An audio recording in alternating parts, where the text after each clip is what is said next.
sant yàlla.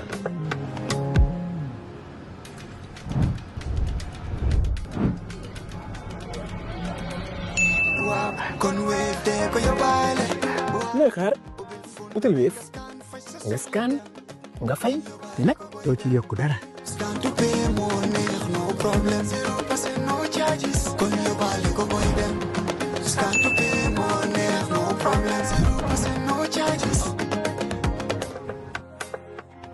Jar Oil, the company, have filling stations across the country, and our rates are relatively cheaper than anyone else across the country. Jar Oil is the biggest producer and distributor of cement in the country with the most competitive prices in the market. In the Gambia, we all move to different paces. Time is money, convenience is power, and now both are in your hands. No more long lines, no more late payments, no more missed chances. Not anymore. Because now the Gambia has its own super app, Zap. One app, one tap, endless convenience. Send money instantly, pay your bills in seconds, shop without borders, pay your rides, order your meal, buy your ticket, deposit and withdraw money for absolutely free. No extra charges, no hidden fees, only on Zap Super App. This is not just convenience. This is confidence. This is the future in your hands. And the best part, Zap is born right here. Built for us, designed for every Gambian home, every Gambian dream. So don't wait in the past. Step into the future. Download Zap today on App Store and Play Store and enjoy endless free services. Call us today on our toll-free number 1666 or on 260-0001. Zap, all in one, all for you. Tap in, zap in. We now welcome to the platform Usenu Allen. Usenu is the leader of NAFAA. What's NAFAA? NAFAA is the National Alliance for Accelerated Advancement. Now, NAFAA is one of the Gambia's newest political movements, born out of frustration with the old ways of politics and driven by a bold vision of self-reliance, patriotism, and accelerated national progress. And as the 2026 elections draw closer, Allen's alliance is positioning itself as a fresh alternative in a crowded political field. He joins us now, hopefully, to share NAFA's mission, its plans, and why he believes Gambians are ready for a new kind of leadership. Usenu, welcome back to Coffee Time. Thank you. You've been here before. You didn't spend much time. Hopefully, we'll have more time this morning talking about your vision. And because we spoke about education, the minister was boasting about the $5 billion plus allocated to education in the current budget. You were telling me something very interesting about education, because you own a school and I think you also are involved with a university. If we may just start there. Yes. Bismillah ar-Rahman ar-Rahim. Thank you, Mr. Gomez, for hosting me again. I'd like to greet your listeners and everyone watching on YouTube. I also do watch it. Thank you. I'm a keen follower because it's a platform where if you'd like quality, undiluted information about what's going on in Gambia, this is one of the probably few places that you can get it within the media space. So we'd like to congratulate you and your team for that. Thank you. Yes, so I became the first country representative of before it was called the Islamic Online University. Mm-hmm. Now it's called the International Open University. Oh, IOU? Yes. Okay. And it came to the Gambia back in 2013, headquartered in Qatar. I was asked several times to take up that responsibility, but I wasn't very keen because my background is civil engineering.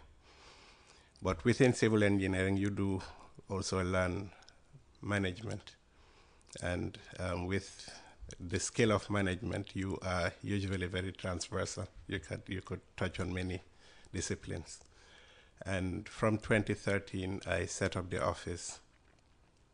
And I quickly realized that online learning in Gambia is going to be a challenge in that we don't have fast internet. People are not rich enough to afford laptops. I think things have evolved nowadays with the apps, creation of apps, and people are also learning with their smartphones. Mm-hmm. But 2013, we were still developing towards that. And also, learners were not very research-centered. So unless they are guided and accompanied by someone who is physically present, you'll get lots of attrition, like dropping off from a course. And that was the case in the early stages. So we went about setting up learning centers where our learners will come. We would equip it with computers and computer connectivity with solar so that we could have uninterrupted learning. And that's how we maintained a good number of learners. But we also realized that because at the apex, that is at the university level, mm-hmm. you kind of get an eagle's eye view of the many defects within the education system. And you realize that most of what we are learning are very non-relevant to what the nation needs to progress. Most of what we learn is not native to us. So we need to appropriate the learning system, starting from early childhood development. And I think that gave me that passion to venture into setting up my own school. So I ran the university from 2013 to 2016 December, 3.5 years. And it was a good ride because during that period, I also established branches in the sub-region, in Senegal, Ivory Coast, Guinea-Bissau, and I had attempted to do it in Guinea-Conakry, but Ebola was happening at the time, so there wasn't much access to Guinea-Conakry at the time. In Mauritania, they had this requirement, if you're establishing anything, you need a local partner. And the university wasn't mine. I couldn't really partner with someone else's property. And, well, the owner of this property did not give you the authority to have a local partner? I did my own assessment and I wasn't comfortable, so okay. I advised against it. Okay. Yes, so that's what we did, and we bought the former IEC building in Kanifing South, and we also became the first university to be given, I think it was provisional accreditation by the new NAFA at the time. Mm-hmm. So I would say it was a success at the time, and I started in my early, in my 20s. Okay. The point I wanted you to make was yes, the deficiency of the Gambian education system. Yes. Because you said it was not centered on something. Yes, it was very teacher-centered. Okay. Which means what? That means that you are having a population, because a good size of the population go through the education system. Every year we have over 400,000 learners. So if you have an education system that is very dependent on the teacher, where the learners are not exposed to research, they're not exposed to critical thinking, they're not exposed to analytical methods, and we are not enforcing time consciousness, discipline. What this breeds is a nation of laissez-faire graduates, and that translates into civil servants who will take everything that's given to them as a responsibility for granted. And it's also affecting the progress of our country, and it also perpetuates mediocrity. So the little that we feel that it's a success, in other countries, it will be frowned upon. How many traffic lights does Gambia have in 2025 as a so-called modern state? in 2025. Despite the construction of, multi-billion dollars roads. A modern state has critical things that they need to have in place. And if you don't have that, then you cannot call yourself a modern state. But before even venturing into that, that education system that we were talking about, it also needs to inculcate in the learner love for self. But before you love yourself, you need to recognize who you are. Sure. So we are very starved of our history. How much of our history do we really know?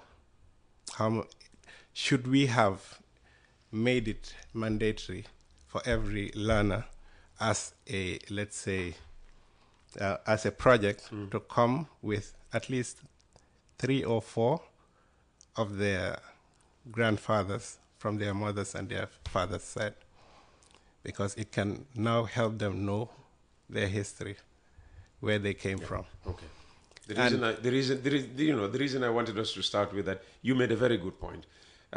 Because our education is teacher-centered, this is why when a teacher fails to attend lessons, for whatever reason, then the children just scatter. Teacher ñëw tey so duñ am class. While they could have used that 40 minutes, 30 minutes, or whatever time was available to this teacher to do their own research. And then that translates into boss bi su nekkul si liggéeykaay bi liggéey do am. So it has a ripple effect, and it's really damaging the progress of our country. Let's talk about your movement. Has it been registered yet as an official political party? And what inspired you to come up with NAFA? We submitted a while back, but although we submitted prior to most of these newer ones submitting, it's still a queue. When did you submit? We submitted 2024? In 2025. Okay, so earlier this year. Earlier this year. Some months ago. Yes. Okay. A little further down, about earlier this year. Okay. Yes, but it's a process. They need to scrutinize the signatures, which is the most arduous task, as they explained. The rest of it is usually shouldn't take this long. I think if it was digitized, I think it is done manually. I don't know. If it was digitized, maybe it might take quick. It might be done quicker. But I would wish that it was done quicker so that everybody knows their fate, and if they need some remedial I don't think it took 10 measures months to take. to register the NPP. Maybe they were special. Well, it's a different headed IEC today. Yeah. Yeah. And even though when you were submitting, it was the old chairman who was still there. Yes. Okay. Yes, but it's the same team. I think it's still the same modus operandi, maybe just slight tweaks here and there. New chairman. Yes, who was number 2? Exactly. So we hope that like every other government sanctioned body, they'll put the Gambia first, Gambians first, with beyond any undue influence from any external parties. But you'll admit that with these signatures there are always problems, because you might have a Peter Gomez among your supposed backers, whereas this same Peter Gomez would have been registered by any number of previous parties. That's right. And Peter Gomez can only support one party, one candidate, right. as far as the IEC is concerned. And we have only 900 and something thousand Yes. on the electoral list. So it's always going to be a problem. That's why I wish the process is done quicker, so people can know their fate and they can take remedial measures and rectify whatever needs to be rectified. So when you were applying, it was the $1 million, was it? Yes, but when we were replied to, it became 2 million. Ah, so no. Yeah, so there was a short lull in between, and we suspected that maybe. So what inspired the creation of NAFA? We realized, NAFA came about in 2016. Oh, really? 2016? That long Yes, ago? the idea came about in 2016. It was only an idea. Yes. Up in your heads. Yes. Okay. And we were discussing it because we realized that, you need to be observant and you see trends and patterns. And whenever there's a regime change anywhere, especially in the global south, as they call it, you have lots of interest groups that come swarming in. And majority of these interest groups, they don't have really the interests of the country at heart. But because every new government, you're still, especially in their infancy, they are very naive. You might see someone come with a suit and with, big vocabulary. Suit and tie. Yes, and with big vocabulary. And you would think that this person will turn the fortunes of this country, and I would have really now, through this guy or this body, realized the campaign promises I had given, only to know that they are just a middleman with no access to funds. All they need is your sovereign signature, so they could go and use it to seek funding. Others will use it to also exert influence or push certain narratives or certain ideologies that are foreign to your reality as a country. So we felt that whatever new government was going to come in should put these factors factor these things, and put together a development agenda that is very endogenous, that is based on the identity of the Gambia. So whatever development partnerships that you are going to venture into will be what you will call pragmatic nationalism. So you wouldn't say, okay, I am going to fixate myself to the West only, but as long as the West, partnering with the West serves the greater interests of the Gambians, and as long as partnering with China does the same, you would partner with both of them, where it would be a win-win solution. We have seen that that has been largely missing in our successive regimes. And what we now observe is leadership or governance that is very managerial in nature. How do you mean? It's not based on clearly defined sovereignty agenda. It is just to manage the system as much as you could. So you could see it in the personalities that are employed in critical sectors. You could see it in agendas that are put forward. I'll give an example. You cannot berate a former government of being corrupt, of being very tyrannical, and still employ those same people who were there.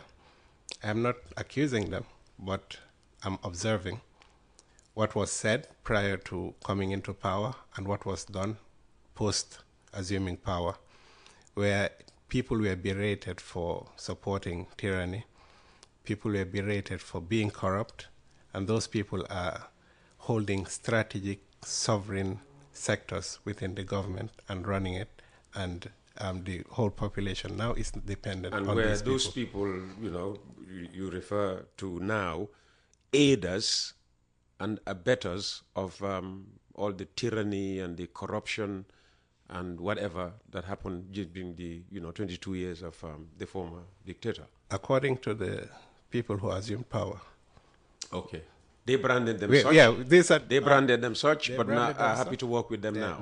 They have no problem with that. So it reminds us of, there's a book called Why Nations Fail, Why Nations Fail by Darren Achemoglu and I think James A. Robinson. So it shows that most freedom fighters tend to perpetuate the same vicious circle of the hitherto regime that they depose. Okay. So over time, you will start implementing the same repressive policies that had maintained those people in power for some reason, and you could see countless examples over time. And is that, according to you, what the Gambia is currently going through? Oh yes, oh yes. With the Barrow administration. Yes, that's what we're experiencing, and the biggest of which is we need what we call justice. But justice is not only trying to put people to account for transgressions that they did before. What is justice then? Justice is a wide has a wider definition in my own vocabulary. Mm-hmm. Where let's hear that definition, Usenu. Where the poor lady in a village that can hardly be named. Just the poor lady, what about the poor man? Or the poor man, but they are the more vulnerable ones. She needs water and she'll have to trek kilometers to get it. Yeah, but the government says it's providing water and people don't have to trek such long distances anymore. Okay, I'll give that. There's another metaphor. You know, there's this book called the King's. Is it the King's New Clothes? Mm. Where the king, there's some scammers who came and told him, "We'll make you clothing that has never been seen before." And they made it seem that they were clothing him. They were clothing him mm-hmm. when it's so when actually he was stark naked. Exactly. So they can paint it as much as they can, but the reality that people see, and the people who are brave enough to call it out are saying it, because we are not they are not living in the Gambia and we are living outside. We are all living in the same Gambia. And we are seeing these things, we are talking to people, and we are also even doing certain interventions to address certain things with the limited resources that we have. Mm-hmm. So justice, where the people who are vulnerable are given basic, they're giving their basic rights of access to water. Maybe they don't even need electricity, but just give them water. Let them have at least 2 square meals a day. Let the women who constitute about 80% or even close to 90% of the informal workforce, let them be able to leave their homes safely, go to work, because they do leave early. But that's not a problem, is it? It is. In terms of security, you'll have many women. I'm still seeing the Sukuta women. They do wake up very early in the morning. What choice do they have? With their lettuce, containers and what tomatoes. Choice do they have? They don't have a choice. They'll have to do it. So they'll run the risk. They're willing to take up that risk. But in terms of security, we need it needs to be ensured for these women, because we cannot formalize the workforce to address that problem. So we need to at least create certain safeguards so that they can go to work. Back in a second. Yeah.